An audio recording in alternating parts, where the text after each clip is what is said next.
አገለግልሃለሁ አገለግልሃለሁ አገለግልሃለሁ አገለግልሃለሁ አገለግልሃለሁ። እሺ እንዴት ውላችኋል?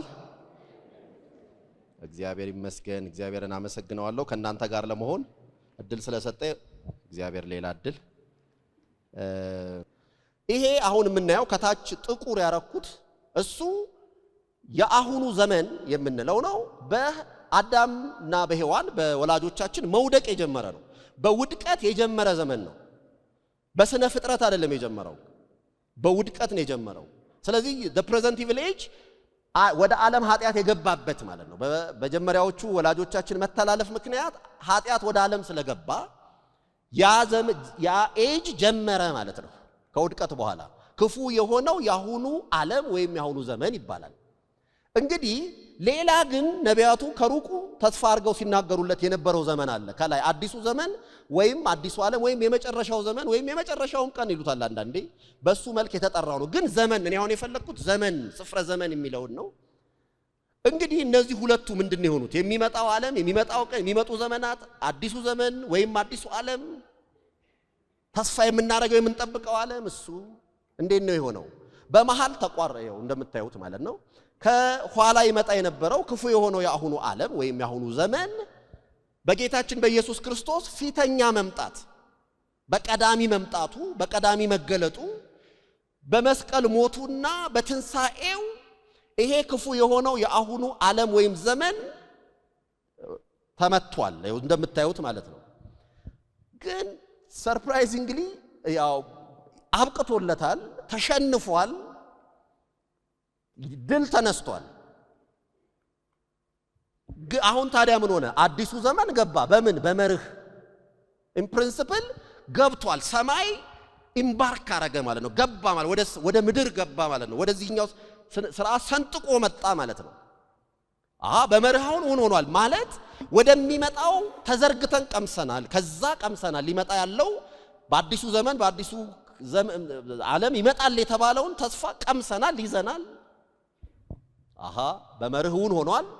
ስለዚህ ምን ያልነው? አስቀድሞ የሆነው እንለዋለን። ይሁን እንጂ ከታች አሁን ልመልስና እንደገና ልመልስ። ምን አለ? ይሄ ክፉ የሆነው ያሁኑ ዘመን ተመቶ ሳለ ግን ቀጠለ። ይመጣ ዘንድ ካለው ከአዲሱ ዘመን ጋር ተደራረበ፣ ኦቨርላፕ አረገ ማለት ነው። ያው ከላይ እንደምታዩት አሁን ሁለቱ ዘመናት ኦቨርላፕ አድርገው እየሄዱ ነው። ይመጣ ዘንድ ያለው አዲሱ የተስፋ ዘመን የእግዚአብሔር አሸናፊነት የመንግስቱ አሸናፊነት ዘመን መጥቷል፣ ገብቷል፣ ደርሷል። በትኖቴት እዚህ ነው የሚመጣው። እንግዲህ ምን ይጠበቅ? የሁለቱ ዘመናት መደራረብ ያልኩት እዛ ነው። ግን አንድ ያቺ ወደ ላይ ያረኳት ነገር ግን ምትዘጋበታል እሱ ላይ። ከሱ በኋላ ግን ከታች ያለው ጥቁሩ መስመር እንደምታዩት አይቀጥልም። ለመጨረሻ የሚያበቃለት በምንድን ነው? በመሲሁ ዳግም መምጣት ነው። ጌታ ኢየሱስ ዳግመኛ ሲመለስ አበቃ። ከዛ በኋላ ክፉ የሆነው ያሁኑ ዓለም አይቀጥልም። ለብቻው የቀጠለው የትኛው ብቻ ነው? ይመጣ ዘንድ ያለው አዲሱ ዘመን ነው። ያ ማለት ይሄ ክርስቶስ በምኑ በዳግም ምጽአቱ ያንን ሲያረጋው ገና ያልሆነው የምንለው ኮንሱሜሽን ይዞት የሚመጣው ትፍጽምት የእግዚአብሔር የማዳን ሥራ ትፍጽምቱ ምልአታዊ ትፍጽምት የምንለው ኮንሱሜሽን የምንለው በጌታ በኢየሱስ ክርስቶስ ዳግም መምጣት የመንግስቱ ሁለንተናዊ አሸናፊ ገዥነት ለአንዴም ለመጨረሻም አንኮንዲሽናሊ ማለት ነው እውን ይሆናል። በሁለተኛው የዓለም ጦርነት የተባበረው ኃይል የሚባለው አላይን ፎርስስ ጀርመንን አሸነፈና ከሱ ጋር የነበሩትን ዋናው ጀርመን ስለነበረ የሚገርማችሁ ጀርመን ተሸንፎ ግን እጅ አልሰጠም ነበር። ተሸንፎ ለአመታት 5 ዓመት ይሁን ስንት ዓመት ቀጥሏል እኮ። ስለዚህ የመጀመሪያው መሸነፍ በኮንዲሽን ነበረ። መጨረሻ ላይ ግን እዛ የፈረንሳይ ከተማ ምንድነው የምትባለው ከተማ ላይ ያ የጀርመን የጦር መሪ ሄዶ አንኮንዲሽናሊ ቃል በቃል ነው ያለው። ይሄ በነገራችን ላይ ሰረንደር ጀርመን አንኮንዲሽናሊ ለአላይን ፎርስ ሰረንደር ታረጋለች ይላል ብሎ ፈረመ። ያለምንም ቅድመ ሁኔታ ተማርከን እጅ ሰጥተናል። ተረታለች ጀርመን አልቆላታል አለ። ከዛ በኋላ የምታውቁት ነው። እነዛ አላይን ፎርስ ውስጥ የነበሩት ግዙፋኑ ያሏትን ሁሉ ተቀበለች። ሰይጣን ስራው ዓለም የክፉ አደራረግ ኃጢአት በጌታችን በኢየሱስ ክርስቶስ ፊተኛ መምጣት ተሸንፏል፣ ተረቷል፣ ድል ተነስቷል። ስለዚህ የጌታችን የኢየሱስ ክርስቶስ የመንግስቱን አሸናፊነት ኃይል ቀምሰናል። ነገር ግን ገና ነው። አሁን ኦቨርላፕ ስላረጉ መከራ እንቀበላለን፣ በመከራ ውስጥ እናልፋለን። ከኃጢአትና ከሞት ጋር ግብግብ ላይ ነን። ግን ያበቃል። ይሄን ማለት ነው ትናንትና ያልኩት ጥሩ አርጎ ያሳይልኛል ብዬ የነበረው። እንግዲህ ክፉ የሆነው የአሁኑ ዓለም ገጽታዎችን ላሳያችሁ ምን እንደሚመስል። መልክ አላቸው ሁለቱም ዓለማት።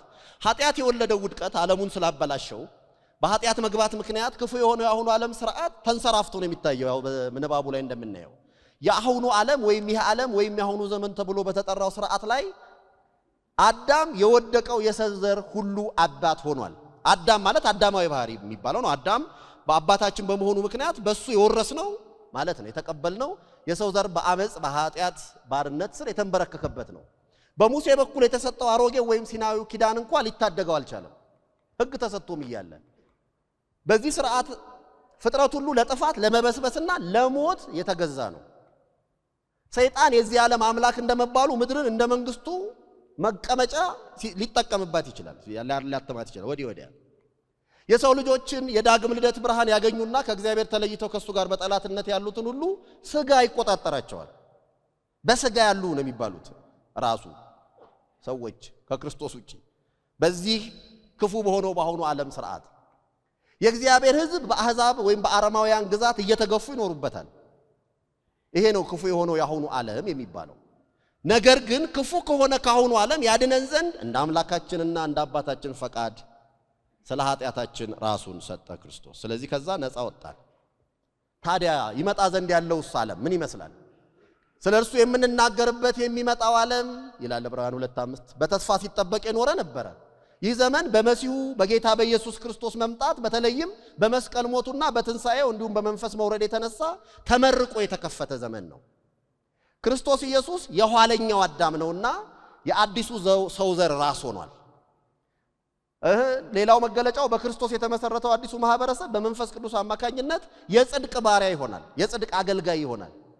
አዲሱ መታዘዝ የሚባለው ማለት ነው። the new obedience በጌታ በኢየሱስ ክርስቶስ በሆነው የመስቀል ሥራ በቤዛዎቱ በዳግም ልደት ብርሃን እንደገና የተወለዱ የእግዚአብሔር ልጆች የእግዚአብሔር ሕዝብ በእግዚአብሔር ጸጋ በእምነት አማካኝነት የጸደቁ ቢሆንም ነገር ግን የጽድቅ ፍሬ የሚያፈሩ ናቸው። ተልእኮ አላቸው። የኃጢአት ባሪያዎች አይደሉም። የመንፈስ ፍሬ የሚባለውን የጽድቅ መታዘዝ ያደርጋሉ። እሱ አዲሱ መታዘዝ ነው። የልውውጥ የጌታ ልውውጥ ነው የተካሄደው። ከክርስቶስ በፊት በኃጢአት ነበርን፣ የኃጢአት ባሪያዎች ነበርን። ነገር ግን ከጽድቅ ነፃ ነበርን። ሮሜ 6 ማለት ነው። ያለ ክርስቶስ ሳለን አንድ ሰው ከጽድቅ ነፃ ነው፣ ግን የኃጢአት ባሪያ ነው።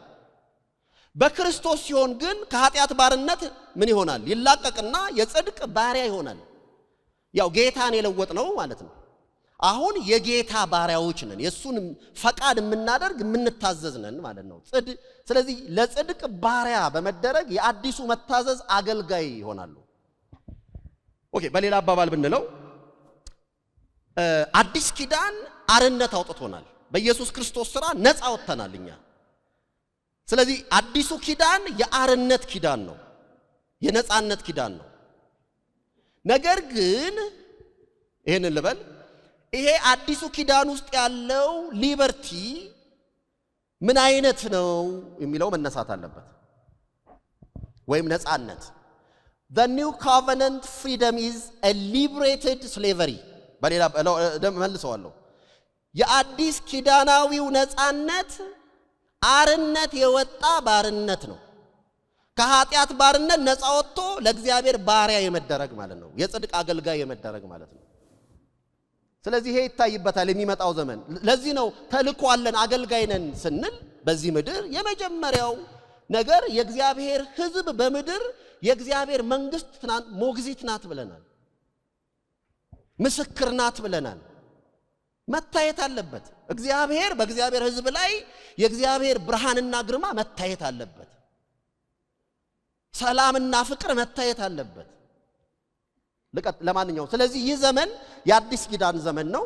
ከጥፋት ከሞት ከድቀት የተለየው አዲሱ ፍጥረት ሕይወትን በሚሰጠው የዘላለም መንፈስ አማካኝነት የእግዚአብሔርን ክብር ያንጸባርቃል ማለት ነው። አለበለዚያ ሃይማኖት ማለት ነው። ከሃይማኖት እንዳንዱ ሆኖ ይቆጠራል።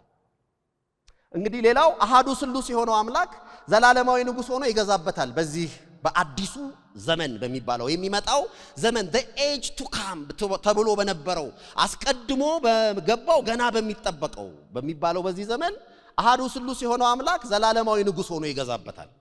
አሁን በመንፈስ ማለት ነው። አሁን በመንፈስ እየገዛ ነው በሰዎች ልብ። ምድርም የእርሱ መንግስት ግዛት አካል ተደርጋለች ኦሬዲ። ለምን? ትናንትና በጨረፍታ ተምታችሁ እግዚአብሔር መላለሙን ፈጥሯል። መላለሙ የራሱ ነው። የገዛ ዓለሙን እግዚአብሔር ክሌም ያደርጋል። የራሱ ዓለም ነው። ከሌላው የሚቀበለው አይደለም። የራሱ ዓለም ነው። ያድሳል። የራሱን ዓለም ለራሱ ያድሰዋል። ስለዚህ ፍጹም በሆነ መንገድ የሚሆንበትን ዘመን እየጠበቅን ነው። ፍጻሜውን ግን ኦሬዲ ገብቷል። የመስቀሉ ሥራ አማካኝነት ከእግዚአብሔር ጋር በመታረቁ በመንፈስ ኃይል የተሞላው ከእግዚአብሔር ጋር ህብረቱ የመሰረተውና ዳግም የተወለደው አዲሱ ሰው የሚመራው በመንፈስ ቅዱስ ነው። በመንፈስ ቅዱስ የሚመራ ሕዝብ ነው በዚህ ዘመን። ሌላው እርሱ የእግዚአብሔር ሕዝብ በመንግስታት ሁሉ ላይ ለመግዛት እንዲቻላቸው የተስፋ አረቦን አስይዟቸዋል። ኦሬዲ የቀብዱ ማለት ነው። ማህተሙን ይዘዋል። ምክንያቱም ከእርሱ ጋር እንደሚነግሱ መጽሐፍ ስለሚናገር ማለት ነው። የእግዚአብሔር መንግስትና ቤተክርስቲያንን ያላቸውን ግንኙነት ነው። በእግዚአብሔር መንግስትና በእግዚአብሔር ቤተክርስቲያን መካከል ስላለው ግንኙነት የተለያዩ ሐሳቦች አሉ ብያለሁ። አንዳንዶች ሁለቱም አንድ ናቸው ይላሉ። ሌሎች ደግሞ ፈጽሞ የማይገናኙ ነገሮች ናቸው ይላሉ። እዚህ ውስጥ በጣም ብዙ ማይነር ምንድነው ንዑሳን ሐሳቦች አሉ፣ የተበታተኑ ማለት ነው። ብዙ አይነት አቋሞች ነው ያሉት። በሌላ በኩል አንዱ የሌላው ንዑስ ክፍል መሆኑን የሚያሳዩ ትርጓሜዎች እናገኛለን። እንዲህ አይነት አለ። ነገር ግን ሚዛናዊ የሆነው አተያይ ይሄ ነው ብዬ ከጆርጅ ኤልደን ላድ የጠቀስኳቸው አምስቱ ነገሮች እንደዚህ ናቸው። ቤተክርስቲያን መንግስቱን አይደለችም ማለት ራሱ መንግስቱ የእግዚአብሔር መንግስት ማለት ቤተክርስቲያን ናት ማለት አይደለም። ሲኖኒመስ አይደሉም። አንዱ ያንዱ ምትክ አይደለም ማለት ነው። መንግስቱ ግን ቤተክርስቲያንን ፈጥሯል፣ አስገኝቷታል። ሌላው ሶስተኛው ነጥብ ቤተክርስቲያን የመንግስቱ ምስክር ነች። አራተኛው ቤተክርስቲያን የመንግስቱ መሳሪያ ነች። ስለዚህ ነው ተልእኮ ያለን። አምስተኛው ቤተክርስቲያን የመንግስቱ ሞግዚት ናት ብለናል። ቤተክርስቲያን ማናት ለሚለው ህንፃ ወይም የአምልኮ ስርዓት መፈጸሚያ ቦታ አይደለችም። ከሱ ልጀምር፣ ምክንያቱም እሱንም ስለምንል ማለት ነው። እሱ በአውዳዊ ታሪካዊ ትውፊታዊና አውዳዊ ትርጓሜው ለጸሎት ቤትም ቤተክርስቲያን የሚል ስለሰጠን ሊሆን ይችላል። እሱ መጽሐፍ ቅዱስ አዲስ ኪዳን የሚናገረው ግን ስለሱ አይደለም። አሁን ያንን ቤተክርስቲያን ማለት ስህተት አይደለም እያልኩ ያለሁት። ኦኬ ሌላ ራሱን የቻለ ትርጉም አግኝቷል። ቃላት በሂደት ትርጉም የየራሳቸው አውዳዊ ትርጉም ስለሚኖራቸው። ነገር ግን መጽሐፍ ቅዱስ ኤክሌዚያ የሚላት እሷ ማህበር ወይ ጉባኤ ማለት ነው። እርግጥ ቤተክርስቲያን ከመሆኑ በፊት ይሄ ኤክሌዚያ የሚለው ቃል የጽርዕ ቃል ስለሆነ በሌላ መንገድ ማህበርን ጉባኤን የሚያሳይ ነበረ። አሁን እቺ ኤክሌዚያ ግን ማን ናት? ኤክሌዚያ ሶቴው ናት። የእግዚአብሔር ቤተክርስቲያን ጋድስ ቸርች የምትባለዋ ግን እሷ ማህበር ጉባኤ በጌታ በኢየሱስ ክርስቶስ ከነገድ ከወገን ከቋንቋ ሁሉ የተዋጁ ምእመናን የያዘች አሐቲ ጉባኤ፣ አንዲት ጉባኤ እሷን ነው የሚያመለክተው። ቤተክርስቲያን በዘመን ሁሉ የነበሩ እውነተኛ ምእመናን የያዘች ማህበረሰብ ናት። አሁን በአጸደ ሥጋ የማናገኛቸው በዘላለም ረፍት ያሉ ያንቀላፉ ቅዱሳንን ጭምር የያዘች፣ አሁን ያሉትን እውነተኛ ምእመናን የያዘች፣ እስከ ጌታችን ኢየሱስ ክርስቶስ ዳግም መገለጥ ድረስ በሚኖሩት ዘመን የሚያምኑትን ሁሉ የያዘች ማለት ነው። ቤተክርስቲያን ስንል እሷም ማለት ነው። ቤተክርስቲያን በክርስቶስ ቤዞት ነው የተፈጠረችው። ክርስቶስ ቤተክርስቲያንን ስለወደደ በውሃ መታጠብና ከቃሉ ጋር አንጽቶ እንዲቀድሳት ስለ እርሷ ራሱን አሳልፎ ሰጥቷል። የሞተላት ለሷ ነው፣ ራሱን ሰጠላት። በዛ ምክንያት ኤፌሶን ምዕራፍ 5 ቁጥር 25 እሱን ይላል። ሌላው የዘመን ፍጻሜ የእምነት ማህበረሰብ ናት የሚል ነው። ኤስካቶሎጂካል ፌይዝ ኮሚዩኒቲ የመጨረሻው ዘመን ደግሞ የእምነት ማህበር። እነዚህ ሶስቱም ቃላት ብቻቸውን ብዙ ሊባል የሚችልባቸው ናቸው። ቤተክርስቲያን ዝም ብሎ ማህበራዊ ክለብ አይደለችም። ማህበራዊ ናት በሆነ መንገድ ማህበራዊ ልክ ነው፣ የሰዎች ስብስብ ነው፣ ማህበራዊ ትስስር አለው። ግን በዋናነት የእምነት ማህበረሰብ ናት። ለምሳሌ ቤተክርስቲያን is not a political community፣ የፖለቲካ ማህበረሰብ አይደለችም። ፖለቲክ ግን ሊኖራት ይችላል ማለት አስተሳሰብ አስተዳደራዊ ምናምን ነገር አስተሳሰብ ይኖራታል። ግን ወይም ሌላ አይደለም። የስፖርት ማህበር አይደለችም ለምሳሌ እንደሱ ማለት ነው። የቁብ የድር አይነት አይደለችም። እነዚህ ሁሉ የየራሳቸው አስፈላጊ ነገሮች ናቸው። ወይም የቤተ ዘመድ ጉባኤ አይደለችም። የእምነት ማህበረሰብ ናት። ደግሞ የምናል የመጨረሻው ዘመን። ለምንድን ነው የመጨረሻው ዘመን ያልነው? የመጨረሻው ዘመን በጌታችን በኢየሱስ ክርስቶስ ፊተኛ መምጣት ተመርቆ ተከፍቷል፣ ኢናጉሬት አድርጓል ማለት ነው። ነገር ግን ገና ነው። በክርስቶስ ዳግም ምጽአት ነው የሚዘጋው። የመጨረሻው ቀን ዘመን ማለት ሊመጣ ዘንድ ያለች አንዲት ቀን አይደለችም። አሁንም ኤራ ነው፣ ዘመን ነው። መጽሐፍ ቅዱስ ይላል ወይ? አዎ ይሄን በደንብ ይናገራል። እንደምታውቁት በአንደኛ ቆሮንቶስ ምዕራፍ 9 ቅዱስ ጳውሎስ የራሱን ሕይወት ምሳሌ አድርጎ ለወንጌል እንዴት ሁሉን እንደተወ በሚዘረዝርበት ክፍል ተሻግሮ ምዕራፍ 10 ላይ ሲደርስ የእስራኤልን ታሪክ ለቆሮንቶስ ክርስቲያኖች ይተርካል። ከሙሴ ጋር መተባበራቸውን፣ በምድረ በዳ እንጀራ መብላታቸውን፣ ይከተላቸው ከነበረው አለት ውሃ መጠጣታቸውን፣ ሙሴን ይተባበሩ ዘንድ በባህርና በደመና መጠመቃቸውን የመሳሰለውን ይተርካል።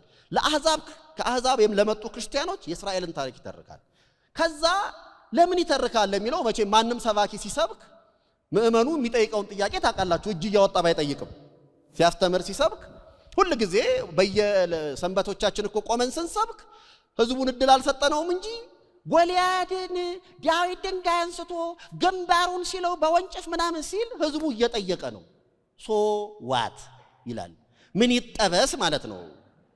ማለት ምን ይጠበስ? እኔም ባላንጣዬን ግንባሩን ልበለው ምን ማለት የፋይዳ የተዛምዶ ጥያቄ ይጠይቃልና ለጳውሎስም እነዛን ሲተርክ ሶ ዋት የሚል ከስር አንድ ጥያቄ አለ፣ አይጻፍም ማለት ነው። እሱ ከመልሱ ነው የምናውቀው። ለምን ተጻፈ ታዲያ ይሄ ይላል ይልና እኛ የዘመን ፍጻሜ የደረሰብንን ሊገስጸን ተጻፈ ይላል። አሃ እኛ ማለት አሁን ያለነው በዚህ ስፍረ ዘመን ያለነው ለካ የዘመን መጨረሻ የደረሰብንን ማለት የዘመን መጨረሻ ውስጥ ነው ያለነው። የዘመን መጨረሻ ላይ የዘመን መጨረሻ ውስጥ ነን። እግዚአብሔር ለአባቶቻችን በነቢያት በብዙ አይነት በብዙ ጎዳና ለአባቶቻችን ተናግሮ ይላል ዕብራውያን ምዕራፍ 1 ከቁጥር 1 እስከ 3 ያለው ምንባብ። ነገር ግን አሁን ሁሉን ወራሽ ባደረገው ዓለማትንም በፈጠረበት በልጁ በዚህ ዘመን መጨረሻ ለኛ ተናገረን። መቼ? በዚህ ዘመን መጨረሻ። የዘመን መጨረሻ ነው። ጳውሎስ ምን ይላል? ይሄ ያገባ እንዳላገባ ይሁን እንትን ያለ የሚለው ላይ ምንድነው ይላል? የመጨረሻው ዘመን ነው ይላል። ዮሐንስ ምን ይላል? ልጆቼ ሆይ የመጨረሻው ዘመን ነው። የመጨረሻው ዘመን ነው። ታዲያ ቤተ ክርስቲያን በክርስቶስ ፊተኛ መምጣት የተሰጣትን ተስፋ ተቀብላ ቀምሳ በመንፈስ ታትማ መንፈስ ወርዶ ማደሪያውን አድርጓል በሕዝቡ። እግዚአብሔር በሕዝቡ አድሯል። ይሄው ተመርቋል እኮ ተመርቆ ተከፈተ፣ ኢናጉሬት አረገ። ግን ገና ነው። አሁን እንጠብቃለን። መምጣቱን እየጠበቅን ነው። የመንግስቱን ሙላት እየጠበቅን ነው። ታዲያ እኛ ያለነው እዚህ መሃል ላይ ይሄን ምን ይሉታል የመጽሐፍ ቅዱስ አጥኚዎች? ውጥረት የተሞላው የቤተ ክርስቲያን ዘመን ይሉታል። በዚህ ያለ ልንቀበል በዚህ ተዘርግተን ያለነን በቶሎ ለመሄድ ያቆበቆበች ናት ቤተ ክርስቲያን። የመጀመሪያው ስለተከፈተ ስራ ላይ ነው ያለ። ቶሎ መስራት አለባት። ግን እየመጣ ነው፣ ጌታ ይመጣል። በዚህ ያለነን ይሄንን የሚያሳይ ነው የዘመን ፍጻሜ እምነት ማህበረሰብ ነች የሚለው።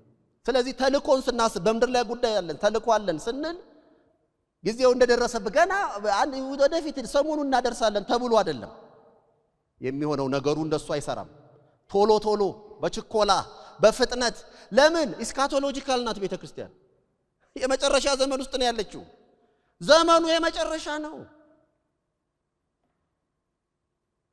እና ማህደረ እግዚአብሔር ናት። የእግዚአብሔር ማደሪያ ናት። በእግዚአብሔር ማደሪያ ቤት እንዴት መኖር እንደሚገባ ታውቅ ዘንድ ይህን እጽፍልሃለሁ ይለዋል ለጢሞቴዎስ። የእግዚአብሔር ማደሪያ ማህደረ እግዚአብሔር ከመጀመሪያ በሕዝቡ መካከል ማደር ይፈልጋል። ባለ 3 እጥፍ ተስፋ የሚባለው የመጽሐፍ ቅዱስ ተስፋ አንደኛው threefold promise የሚባለው እግዚአብሔር በተደጋጋሚ የተናገረውና ነቢያቱ የሚናገሩት ምን የሚል ነው? እኔ አምላክ እሆናቸዋለሁ ይላል አንደኛው። በመካከላቸው አድራለሁ እነሱም ሕዝብ ይሆኑኛል። እግዚአብሔር ማደር ይፈልጋል በሕዝቡ መሃል። ኤደን ገነት አንዱ ልዩ ነገሩ ማደሪያ መሆኑ ነው። የእግዚአብሔር ማደሪያ እርግጥ ነው ብዙ እዛ ያለውን ይበሉ ነበር እና የመብላት ከሆነ ከኤደን ገነት ውጭም እኮ ያለው ምድር ሁሉ ተሰጥቶታል።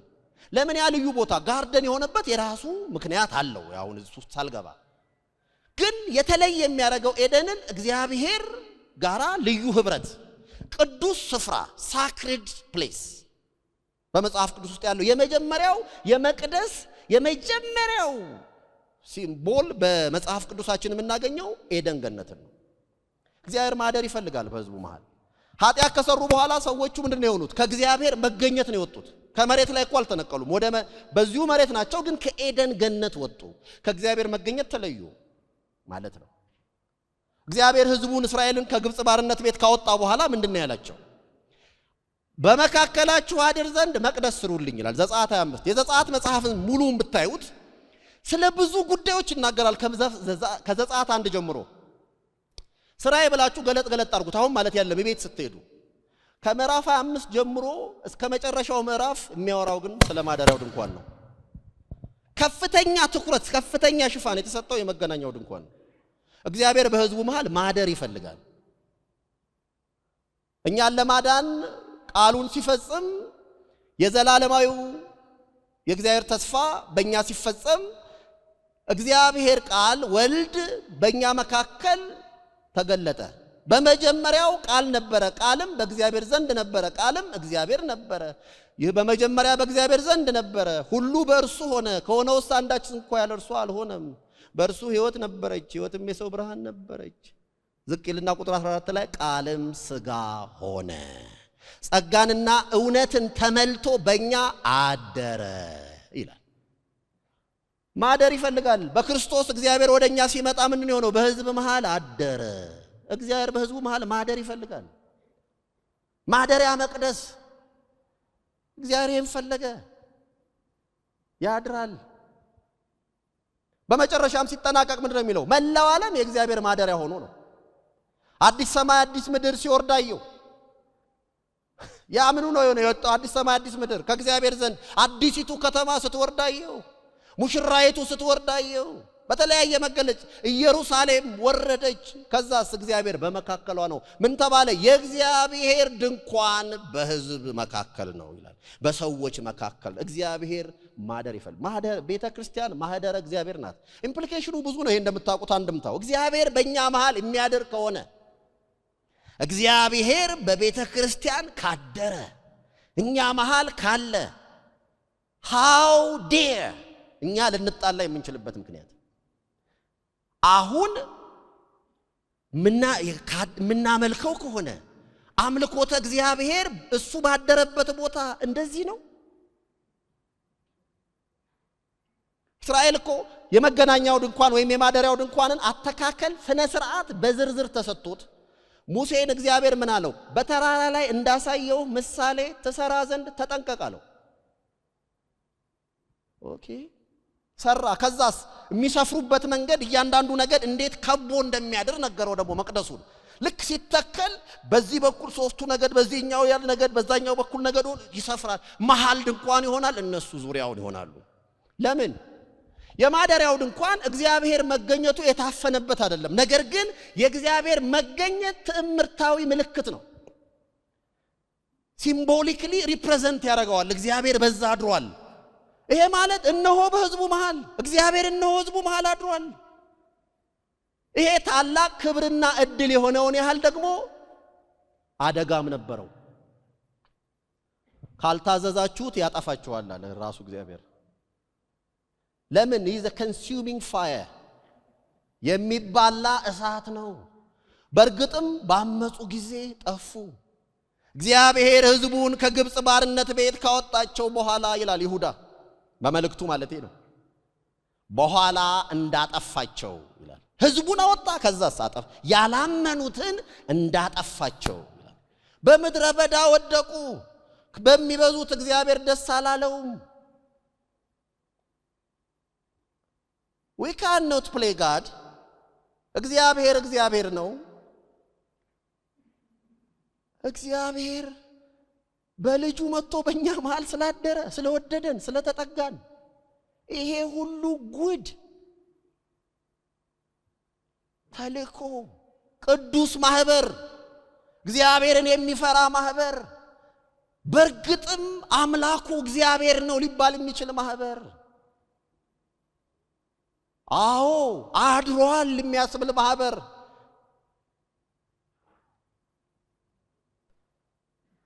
ፍልስጤማውያን የእግዚአብሔር ታቦት ኢካቦድ ሆኖ ከእስራኤል ታቦቱ ሲወሰድ የሆነበት ታሪክ በጣም አስፈሪ ነበርና ምንድነው ግን ልክ ታቦቱ ወደ ጉባኤ ሲገባ እስራኤል እልል አለ ምድር ተረበሸች ፍልስጤማውያን ወዮ አለቀልን አሉ ይላል ማቆሞ ነበር ከዚህ በፊት በዚህ አምላክ ፊት አልቆልናል በቃ አልቆልናል በገባችው የጨለማ ልክ ውስጥ ሰንጥቃ በመጣች በተአምሩ ባለፈው ታሪክ በሰሟት ብቻ ብርሃን ማይተርፋል አሉ ይላል። የሚገርመው ግን የኤሊ ልጆች ግን አሻምቡርሪ ይጨፍሩ ነበር በማደሪያው ድንኳን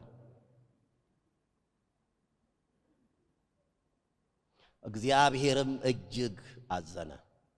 ያው ኤሊ በቀጥታ በራሱ ይሄን ስለሰራ ኃጢያት ስላረገ እገለዋለሁ እንዳላለ ታውቃላችሁ። ልጆቹን አልተቆጣቸውምና አይቶ አልገሰጸምና እያወቀ ዝም ብሏልና እሰብረዋለሁ አለ። ትውልዱን እሰብረዋለሁ አለ።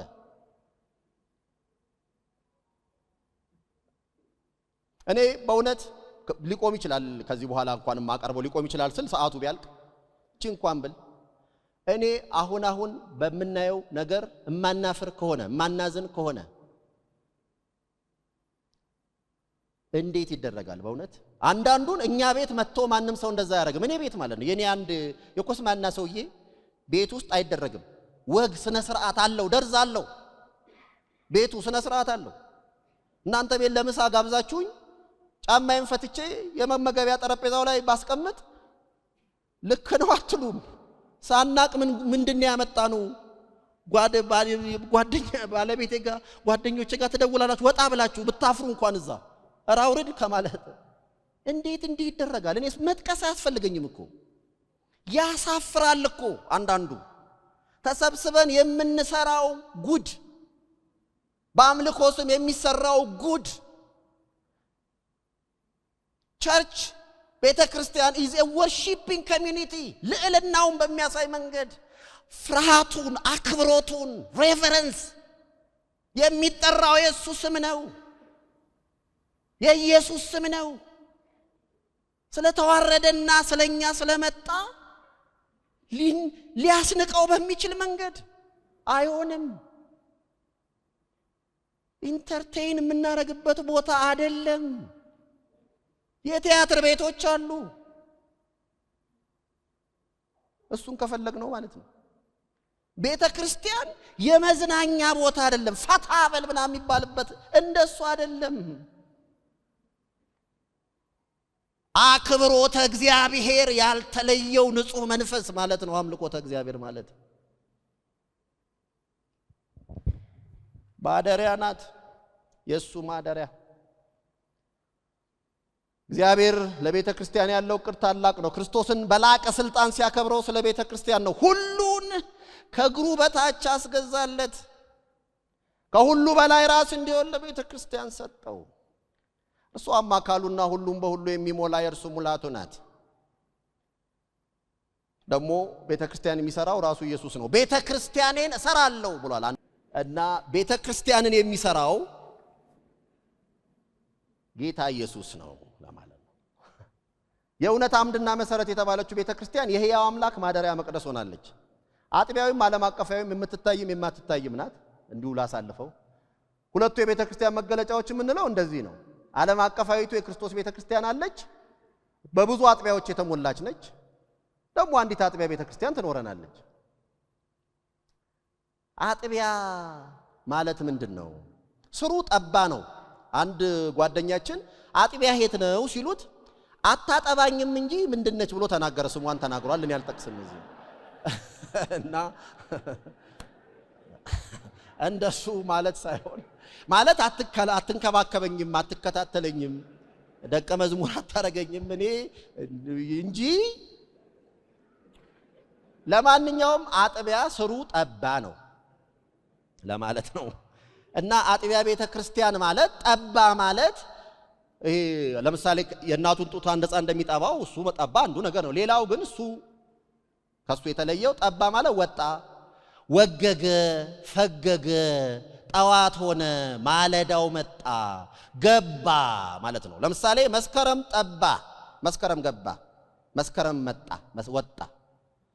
ስለዚህ አጥቢያ ከሱ ጋር ተያይዞ ወገግታ ማለት ነው። ብርሃናማ መሆን፣ የማለዳ ብርሃንን መቀዳጀት፣ ማግኘት ማግኛ ሆነ ማለት ነው። ታዲያ እንዴት ነው ቤተክርስቲያን ለምን አጥቢያ ተባለች? ሎካል ቸርች የሚሉት ማለት ነው በሌላው ቋንቋ፣ በእንግሊዝኛ ቋንቋ ሎካል ቸርች ማለት በአንድ ሎካሊቲ ስላለች ነው። የአጥቢያን ግን ወደዋለሁ። ሊቁ አለቃ ደስታ ተክለወልድ ምን ብለው ይተረጉሙታል? ቤተክርስቲያን በትምህርቷ የምታበራበት አገር ማለት ነው ይላሉ። አጥቢያ ያሰኛት። አሃ አጥቢያ ከሆነች ማብራት አለባት፣ ባለችበት ስፍራ ወገግ ማለት አለባት። እና እንደሱ ናት። እሺ የቤተክርስቲያን ሚና የሰማይ ዜጎች ምድራዊ ተልእኮ አልነበረ? እሱ ቤተክርስቲያን አራት መሰረታዊ ሚናዎች አሏት። አምልኮተ እግዚአብሔር፣ ወንጌል ስርጭትና ሐዋርያዊ ስብከተ ወንጌል፣ የስብከተ ወንጌል ተልእኮ ወይም ሌላው ሶስተኛው ህንጸት ክርስቲያናዊ ማህበር ሳይሆን ህንጸት እሱ ከዚህ ላይ የተመሰረተ ስለሆነ ነው። ህንጸት ደቀ መዝሙር ማድረግ ማለት ነው። ኤዲፊኬሽን፣ ዲሳይፕልሺፕ፣ ማህበራዊ ተሳትፎ እና ያው ሶሻል ኮንሰርን፣ ሶሻል አክሽን የሚሉ አሉ። ልዩነት አለ እዛ ያታየት ልዩነት እንዴት ይሆናል በሚለው ላይ እና ተልእኮዋን በእነዚህ መንገድ ታርግ ማለታችን የመንግስቱ ባላደራዎች ነን። እኛ እግዚአብሔር አምላክ ፈጣሪያችን ነው። እኛ አምሳለ ፈጣሪ ነን። ትናንት ይህም ተነስቷል። ኢማጎ ዴይ ነን። ሰው በአምሳለ እግዚአብሔር መፈጠሩ የሰብአዊ ክብሩ መሰረትና የስነ ፍጥረታዊ ኃላፊነቱ መገኛ ምንጭ ነው። የስነ ፍጥረት ኃላፊነቱ የእግዚአብሔርን መልክ ማንጸባረቅ ነው። ገና ሲፈጠርም ማለት ነው ኢሜጅ ቢረር ነው ማለት ነው። የእግዚአብሔር መልክ ብዙ ተባዙ ምድርን ሙሉአት ሲል እግዚአብሔር በስተው ምድርን ሲሞሉ የእግዚአብሔር የመልኩ ነጸብራቅ ባላቸው የእግዚአብሔር ዓለም እንዲሞላ ማለት ነው። እንዴት ባለ መንገድ ያይገለጣል? እሱ ራሱን የቻለ እንትን ያስፈልገዋል። አንደኛው ግን የእግዚአብሔርን ዓለም ባደራ ማስተዳደር ማለት ነው። ከሱ ጋር ህብረት እናደርጋለን፣ የእርሱን ፈቃድ እንፈጽማለን። የእግዚአብሔር መልክ ነጸብራቅ ሆኖ በምድር ላይ በእንደራሴነት ተሾመ፣ አምባሳደር ሆነ፣ ባላደራ ሆነ፣ ስቲዎርድ ሆነ፣ መጋቢ ሆነ። የፍጥረቱ የእግዚአብሔር ዓለም ማለት ነው። ስለዚህ በባዕድ ሀገር የሚኖሩ እንግዶች ናቸው። ሌላው እዚህ የክርስቲያኖች በምድር ባላቸው ሁኔታ እዚህ ተጣብቀው መቅረት እኛ አገራችን በሰማይ ነውና ከዚያም የሚመጣ መድኃኒትን እርሱም ጌታን ኢየሱስ ክርስቶስን እንጠባበቃለን ይላል። የሰማይ ሀገር ዜጎች ቢሆኑ በጌታ ተዋጅተው ነው በዚህ ዓለም የሚኖሩት አማኞች፣ የተዋጁ የሰማይ ዜጎች በምድር ላይ ባላደራዎች። ትናንት ስለ መጻተኝነት ተናግሬ ያለው በደም ውሉደ ብርሃን ናቸው፣ የብርሃን ልጆች ናቸው። በቃ ሁላችሁ የብርሃን ልጆች፣ የቀን ልጆች ናችሁ። እኛ ከሌሊት ወይም ከጨለማ አይደለንም። ስለዚህ ተልኳችን እንደ ብርሃን ልጆች መመላለስ ነው። ሂዱና አብሩ ብሏል ጌታ። በየደረሳችሁበት የመንግስቱን ኤክስቴንሽን አስፋፉት፣ አዳርሱት ብርሃኑን ብሏል። ስለዚህ በፊልጵስዩስ ምዕራፍ 2 ምዕራፍ 3 ከመድረሳችን በፊት ባለው ምዕራፍ ውስጥ እንዲህ የሚል ቃል አለ። በማይታዘዙ በአመፀኛ ልጆች በጠማሞች መካከል እናንተ ስትኖሩ የሕይወትን ቃል እያቀረባችሁ እንደ ተወርዋሪ ኮከብ እንደ ብርሃን ይላል። አንዳንድ ትርጉሞች ተወርዋሪ ኮከብ ይላል። እንደዛ ታበራላችሁ ይላል። እንደሱ የሚያረጉ እንድንሆን ነው የታዘዝነው። የወንጌላውያን እኛ ወንጌላውያን ክርስቲያኖች ነን። የወንጌላውያን ማንነት ማን ናቸው? መለያዎቻቸውስ ምንድነው? ማንም ግለሰብ ወይም ማህበረሰብ ተቋምና ድርጅት የራሱ የሆነ መለያ አለው እና ሬጂስተርድ ትሬድማርክ ይባላል እኮ። አሁን ናይክ የራሱ ምልክት አለው፣ አዲዳስ የራሱ ምልክት አለው፣ ኮካኮላ የራሱ ምልክት አለው። ትንሽ አስመስሎ ቢሰራ በህግ ያስጠይቃል። ወይ ቢያበላሹበት ምን አይቻለው ቆይቷል ጊዜው። ቴፕ ገዝቶ መጣ አንድ ሰው አዲዳስ በዚህ ማን ነው ፊሊፕስ በዚህ ዋጋ አገኘው ብሎ እኛ ሀገር ማለት ነው በቃት በዚህ ዋጋው ፊሊፕሳው በጣም ተደነቁ። ስናየው ግን ፊሊፕስ ይላል እንጂ ፊሊፕስ አይልም። ያያችሁ የሆነ ሆሄውን አዛብተው በህግ እንዳይጠየቁ አድርገው ሆሄ ጨምረው ነው ይሸጡ የተሰራ ነው ይሸጡለት። ፎርጅድ ማለት ነው፣ ፎርጀሪ። ስለዚህ ማንነቱ መታወቅ አለበት። ግለሰብም ማህበረሰብም ተቋምም ድርጅትም የራሱ የሆነ መለያ አለው። የሚታወቀው በመለያው ነው። አንድ ነገር ጥርት ያለ መለያ ከሌለው ማንነቱን ዓላማውን ጭምር ማወቅ አስቸጋሪ ያደርገዋል። ምንድነው እናንተ ልዩነታችሁ ተኛ ያስብላል። አሁን አንድ ሰው ወንጌላዊ ክርስቲያን ይላል። ወንጌላዊ ያሰኘህ ምንድነው ሲባል ወንጌላዊ ለምን እንደሆነ ሳይሆን የሚናገረው ወንጌል ሌላ ለምን እንዳልሆነ ነው የሚናገረው።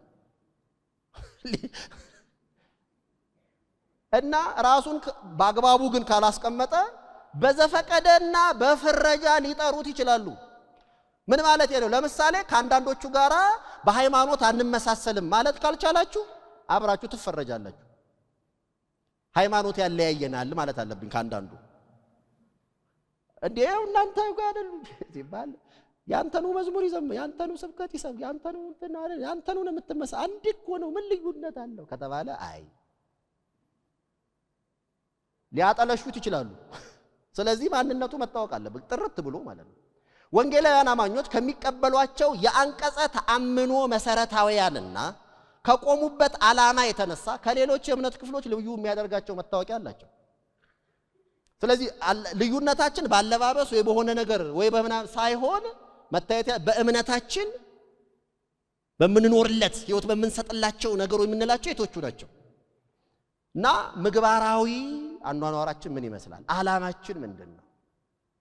ይሄ ጠቅላላ ያለ ትርጉም ነው። እዚህ ውስጥ ማስገባው ቶሎ ለፍ ወንጌላውያን የሚለው ቃል ሰፋ ያለ ልዩነቶችን አቻችሎ የያዘ የተለያዩ የክርስቲያን ቤተ እምነቶችን አብያተ ክርስቲያናትና ተቋማትን በጥቅሉ የሚያቀፍ ስያሜ ነው። በግርድፉ ወንጌላዊነት ከፕሮቴስታንት ንቅናቄ በኋላ የተፈጠሩ የተለያዩ ቤተ እምነቶች በጋራ በሆኑ የእምነትና የሥነ ምግባር እሴቶች የሚያቀራርባቸው ጥላ ሆኖ የሚያገለግል ሃይማኖታዊ ማዕቀፍ ነው። ወንጌላውያን ኢቫንጀሊካል ነው ሲባል ያን ይዞ ማለት ነው። ወንጌላዊ ታሪኩን ልዝለለው ጊዜው ስለማይበቃ። ስለዚህ ወንጌላዊ ክርስትና ምንድነው የሚለውን ለመመለስ እምላችሁ ምንድነው መሰላችሁ? ወንጌላዊ ክርስትና ምንድነው የምትለውን ለማለት ዲስክሌመር መነሳት አለበት ይላሉ ጆን ስቶት። እዛ ላይ መጽሐፋችሁ ላይ ጠቅሻለሁ። 3 ያልሆነው ነገር መታወቅ አለበት ወንጌላዊ ነው ሲባል። በተለይ ይሄ በምዕራቡ ዓለም በጣም ትርጉም የሚሰጥ ነገር ነው። ወንጌላውያን ምን አይደሉም የሚለው ወንጌላውያን የወንጌላውያን እምነት ለክርስትና አዲስ ካባ ያለበሰ እኛም እንደ አዲስ ልንፈጥረው የምንተጋለት ዘመን አመጣሽ የፈጠራ ግኝት አይደለም ማለት መጤ አይደለም። ይሄ በደንብ መታወቅ አለበት። እኛ አዲስ የፈጠርነው ነገር ወይም ለመፍጠር የምንፈልገው ነገር አይደለም። ሁለተኛ ወንጌላዊው እምነት ከጥንታዊው ርቱ የክርስትና እምነት ማፈንገጥ አይደለም። ይሄም በደንብ ጥርት ብሎ መታወቅ አለበት። ለምን ይሄን እላለሁ?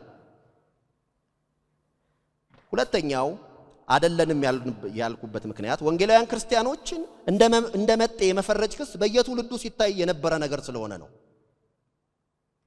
ይሄ ለምሳሌ ተሐድሷውያን የህዱሳን ሪፎርመርስ ጥንታዊ አዲስ ኪዳን ክርስትና ነው የያዝነው ብለው ነበር የሚያምኑት። የሙግታቸው እና በአጸፋ ሙግታቸው ይሉት የነበረው ይሄንኑ ነው። ተሐድሷውያን በሮም ካቶሊክ ቤተክርስቲያን በኩል ይሰነዘርባቸው የነበረው ክስ ክርስትናን እንደ አዲስ ሊፈጥሩ እየሞከሩ ነው የሚል ነው። ታሪካዊቷንና በረጅም ዘመን የመጣውን ሂስቶሪክ ክርስቲያኒቲ ሰብረዋል ነው የሚለው። ሐሰተኛ ክስ ነበር ክሱ። ምክንያቱም የመካከለኛው ዘመን ተምህሯውያን የሚባሉት ስኮላስቲክስ ማለት ነው እነሱ ናቸው እንጂ ሐዳሲያኑ አዲስ ፈጠራ ለማምጣት አልፈለጉም። ተሐድሷውያኑ ያደረጉት ግን ጥንታዊው የክርስትና እምነት ከተቀበረበት ፈልፍለው በማውጣት እንደገና ወደ ስፍራው ይመለስ ነው ያሉት። ያልተበረዘውን የጸናውን ርቱ ቀጥተኛ የሆነውን ወንጌል ማስተማር ጀመሩ። ሉተር እንዲህ ሲል ጻፈ፣ እጠቅሳለሁ። እኛ ምንም አዲስ ነገር አናስተምርም፣ ነገር ግን ሐዋርያቱና ቀደምት መንፈሳዊ መምህራን ሁሉ ከኛ በፊት ያስተማሩትን ጥንታዊ ነገሮች እንደግማቸዋለን እናጸናቸውማለን አለ። የጥቅስ መጨረሻ። የእንግሊዝ ሕዳሴ ታዋቂ ሰባኪ የነበረው ሁግ ላቲመር ተመሳሳይ ሐሳብ ሲናገር እንዲህ አለ። እናንተማ መጤ ትምህርት ነው ትሉታላችሁ፣ እኔ ግን እነግራችኋለሁ ጥንታዊ ትምህርት ነው አለ። ወንጌላውያን ክርስቲያኖች ይሄንን ማስመር አለባቸው። ማለት ከመሰረታዊ ሂስቶሪክ ክርስቲያኒቲ ያፈነገጠ አይደለም። ከ16ኛው ምዕተ ዓመት በኋላ የመጣ አይደለም። እንደሱ ነው። ለምሳሌ ጆን ዌስሊ ወደ እንግሊዝ ቤተክርስቲያን አዳዲስ ትምህርቶችን ሊያሰርግ ነው ሊያስገባ ነው እየተባለ ሲወቀስ ክሱን በጽናት አስተባብሏል። እጠቅሳለሁ። እኔ ይላል ዌስሊ፣ እኔ ግልጽ የሆነውን ጥንታዊ የክርስትና ወንጌል ብቻ ነው ማስተምረው በማለት የተሰነዘረበትን ክስ ተቃወመ። በ20ኛው ምዕተ ዓመት በአስደናቂው የቢሊ ግርሃም የወንጌል አገልግሎት መጀመሪያ አካባቢ ዘመን ያለፈበት እምነት እየሰበከ ሃይማኖትን በ100 ዓመት ወደ ኋላ ሊመልስ ይጣጣራል እያሉ አንዳንድ ተቺዎቹ በየቦታው ይሳለቁበት ነበር ቢሊ ግርሃምን። የቢሊ ግርሃም ምላሽ ተመሳሳይ ነበር። እንዲህ ብሎ ነው፣ እጠቅሳለሁ አሁንም። በእርግጥም እምነትን ወደ ቀዳሚ ዘመን ስፍራው ለመመለስ እፈልጋለሁ። ሆኖም ምን ነው 100 ብቻ አረጋችኋት? ይልቁንም ክርስትናን ከ1900 ዓመታት በፊት ጥንታዊ ክርስቲያኖች የሮምን ገናና ቄሳራዊ መንግስት ባፍጢሙ ገለበጡት ተብሎ ወደ ተባለበት ወደ ሐዋርያት ሥራ መጽሐፍ መመለስ እፈልጋለሁ ይል ነበር። ወንጌላዊነት አዲስ መጤ ኑፋቄ እየተባለ በተቃዋሚዎቹ ሲፈረጅ ቢታይም ወደ ጥንቱ ሐዋርያዊ አዲስ ኪዳናዊ ትምህርት የተደረገ ተሐድሶ ነው። ሁለተኛ፣ ወንጌላዊ እምነት ከጥንታዊ ርቱ የክርስትና እምነት ማፈንገጥ አይደለም። ወንጌላዊ ክርስትና ቀደምት የክርስትና ትምህርቶችን በማቀጣጠን የተገኘ የሰው እጅ ሥራ አይደለም። ይህን ስል በነገራችን ላይ በወንጌላዊነት ስም ብዙ እንብድና የሚሰራውን አይመለከተኝም። እኔ ስለሱ አይደለም ማወራው። the evangelicals በሚባለው ነው። በኋላ በመለያቸው የሚታወቁትን የጥንታዊውና ታሪካዊው ርቱዓን የክርስትና እምነት አናቅጽ አይጎረብጡትም። ወንጌላውያን ጣቶቻቸውን አመሳቅለው ማማተብ ሳያስፈልጋቸው፣ ማባተብ ስተት ባይሆንም ማለት ነው፣ ማለት ሲያማትቡ ሳይታዩ መገለል የለባቸውም። ግን ምን ይላሉ? ስቶት ማማተብ ሳያስፈልጋቸው አመክንዮ ዘሐዋርያትን ወይም የሐዋርያት የእምነት መግለጫን ወይም የኒቂያ የሃይማኖት መግለጫን ለመድገም አንዳች የሚከብዳቸው ነገር የለም። እኔ ሁሉም በሚችል ሰማይና ምድርን በፈጠረ በእግዚአብሔር አብ አምናለሁ ለማለት አይከብዳቸውም፣ አይጎረብጣቸውም። ከመግለጫዎቹ አንዱም ማለት ነው። ያለ የሚቀጥለውን አሁን እሱን ብል ሰዓቴ ምንም እንኳን ወንጌላውያን የሚለው ስያሜ በስፋት ጥቅም ላይ የዋለው በ18ኛው ዓመት በኋላ በጆን ዌስሊ እና ጆርጅ ዊትፊልድ የተካሄደውን ወንጌላዊ መነቃቃት ተከትሎ ቢሆንም ከዛ ብዙ ጊዜ ቀድሞ ስያሜው ጥቅም ላይ መዋሉን የሚያመለክቱ ማስረጃዎች ተገኝተዋል። የ16ኛው ዘመን አዳሾች፣ የ17ኛው ምዕተ ዓመት የእንግሊዝ ጽሩያን ፒሩተንስ የሚባሉት የጀርመን ፓየቲስት ራሳቸውን ኢቫንጀሊክስ ቪሪ ብለው ይጠሩ ነበረ። የወንጌሉ ሰዎች ኢቫንጀሊካልስ ማለት ነው። ሉተር ዳይ ኢቫንጀሊስቸን ይህን ትሞክረዋለህ ጀርመን እና እንደሱ ይል ነበረ።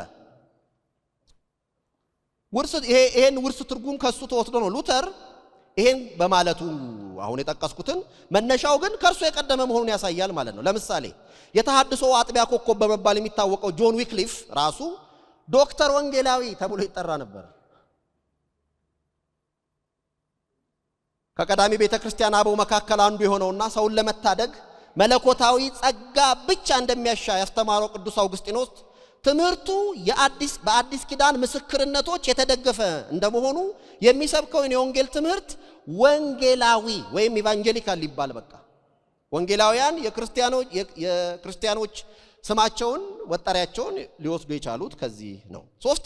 ሶስተኛው ይሄ እንደምታዩት ወንጌላዊ እምነት አክራሪ ወግ አጥባቂያን ይሄ ፈንዳሜንታሊዝም ጋራ ተወራራሽ ስያሜ ያደርገው የሚቆጥሩ አሉ። እሱን ልለፈው፣ ያው ማስታወሻችሁ ፈንዳሜንታሊዝም ማለት በወንጌላውያን የሚያምኑትን በሚያምኗቸው ጽኑ ትምህርቶቻቸውና ፈንዳሜንታሊስቶች እነዚህ አክራሪ ወግ አጥባቂያን የሚባሉት በሚያምናቸው መካከል ተመሳሳይነት ቢኖርም የነሱ ለየት ያለው ምንድነው? በጣም ጥቃቅን በሚባለው ነገር ላይ ሁሉ ከልክ በላይ በማከረር ስለሚሄዱ ወንጌላውያንም እንደዛው እንደነሱ ናቸው የሚሉ ተቺዎች አሉ። እነሱን አይደለም ለማለት ነው። ታዲያ እዚህን ያለ ይበቃኛል። የወንጌላውያን ማንነት ምን መሆናል? በምን ይታይ? ወደሱ ሄጄ ላፍ አድርገው። ወንጌላውያን ክርስቲያኖች ወንጌላውያን ካልሆኑት ለመለየት የሚያግዝ አንድ ወጥ ልሙጥ ትርጉም ማቅረብ ቢያስቸግርም መሰረታዊ የሆነ ብያኔ ለመስጠት ግን የሚያዳግት አይደለም። ጂአይ ፓከር የተባለው ታዋቂ ወንጌላውያን ነገረ መለኮት ምሁር የወንጌላውያን አስተምሮና ኑሮ ጠባይ በማጥናት በመጽሐፍ ቅዱሳዊ አስተምሮ ላይ የተመሰረተ ንጹህ የክርስትና እምነት ኢየሱስን ፈጽሞ በመከተልና እርሱን መካከለኛ በማድረግ ላይ የተመረኮዘ ተግባር ተኮር እምነት መሆኑን ይገልጣል። ጋርዝ ሮዜል ደግሞ የወንጌላዊነትን ገና መጎምራት ታይቶበታል የሚባለውን የ20ኛውን ምዕተ ዓመት መሰረት አድርጎ መስቀሉን ማዕከል ያደረጉ 4 የወንጌላውያን የጋራ አሰባሳቢ ማዕቀፎች መኖራቸውን ጽፏል። አንደኛ የጋራ ስልጣናዊ ምንጭ አላቸው፣ መጽሐፍ ቅዱስ ኢቫንጀሊካል። ሁለተኛ የጋራ ተሞክሮ ድነታዊ መለወጥ ኮንቨርዥን።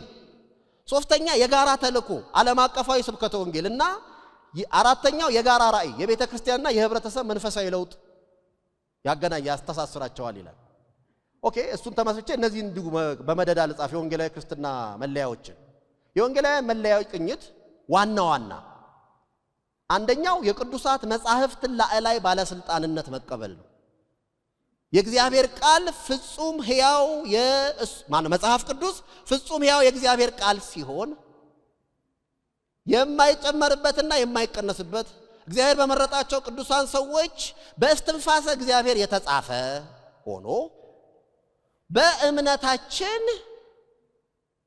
በተግባራችን በልምምዳችንና በሥርዓተ አምልኳችን ሁሉ ላይ ላዕላይ ባለስልጣን ነው ብሎ ካመኑ ኢቫንጀሊካል ነኝ የሚያምን ማለት ነው። ማለት በሄድበት ወድ ነበር እሱ ላይ። ሁለተኛው አሃዱ ስሉስ አምላክ ማለት ክርስቲያኑ ኢቫንጀሊካል በአንድ አምላክ ነው የሚያምኑት፣ ግን ትሪኒቴሪያን ናቸው። የከበረ ዓላማ ያለው ራሱን በሶስትነት የገለጠ የመላለሙ ፈጣሪና ብቻውን የሚያድን አንድ እውነተኛ ሕያው አምላክ አለ። እግዚአብሔር ስሉስ አሃዱ አምላክ ነው። አሃዱ ስሉስ የሆነ አምላክ አለ። በሶስት አካላት ያለ ነገር ግን በማይከፋፈል አንድ ህላዌ ማንነት፣ መለኮት፣ አኗኗር፣ አገዛዝ፣ ፈቃድ፣ ስልጣን ለዘላለም የሚኖረው አንድ እውነተኛ አምላክ የማይወሰን የፍጥረት ምንጭና በመግቦቱ የፍጥረቱ ሁሉ አስቀጣይ ጠባቂ ነው። ዘላለማዊ አምላክ እግዚአብሔር አብ፣ ወልድ፣ መንፈስ ቅዱስ የመላለሙ ጌታ ነው። በገዥነቱ ሁሉን ያስተዳድራል። በዘላለማዊ ዕቅዱ መላለሙን በፈጣሪነቱ አስገኝቷል። ልዑል አምላክ ከፍጥረቱ የተለየ ምጡቅ ሲሆን በገዛ ዓለም ውስጥ እንደ ፈቃዱ ምክር ጣልቃ ይገባል፣ በምእመናኑ መካከል ያድራል። በዚህ እግዚአብሔር እናምናለን። አምናለሁ የሚል ክብር ይስጥ እስቲ። በሱ ነው ማምነው የሚል ነአምን በአብ ነአምን በወልድ እንል አልነበረም እንዴ? ልክ እኮ ነው። በአማርኛው ይሻለኛል። እናምናለን በአብ እናምናለን በወልድ እናምናለን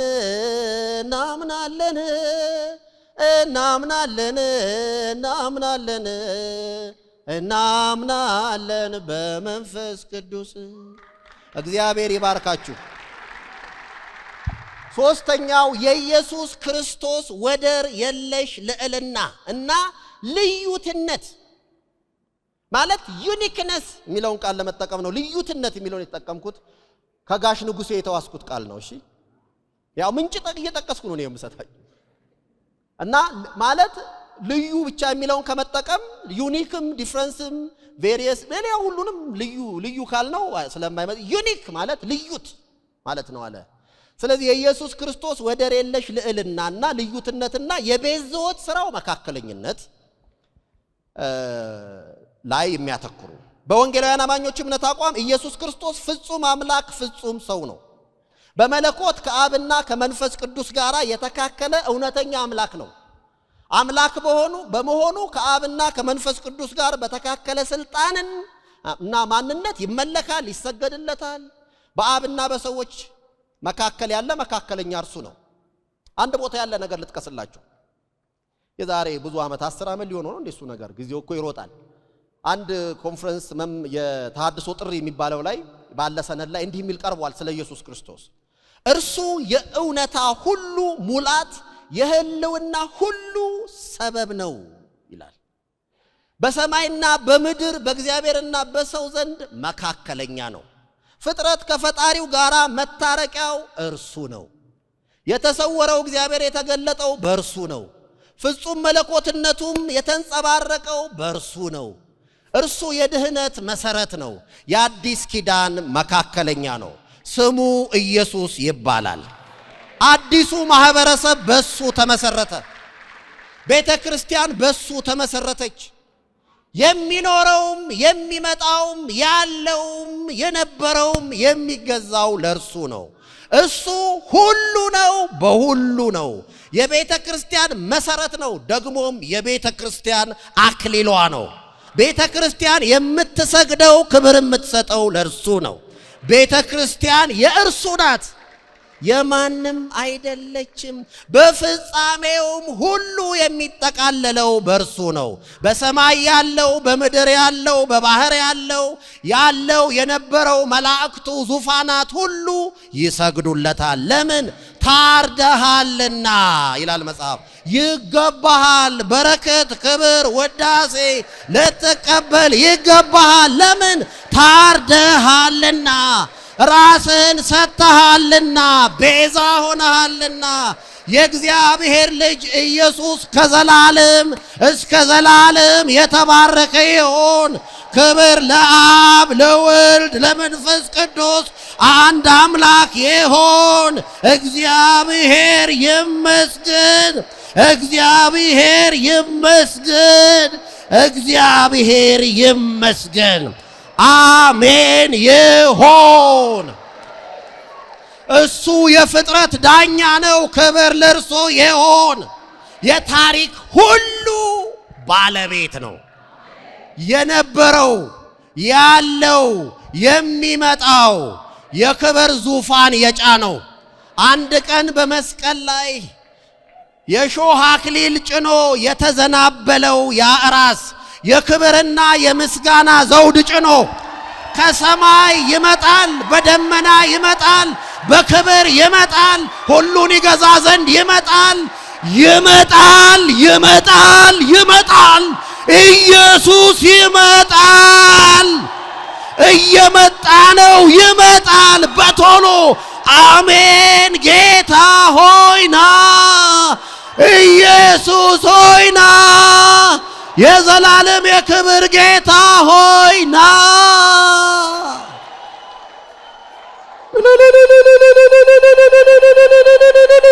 ክብር ለአንተ ይሁን።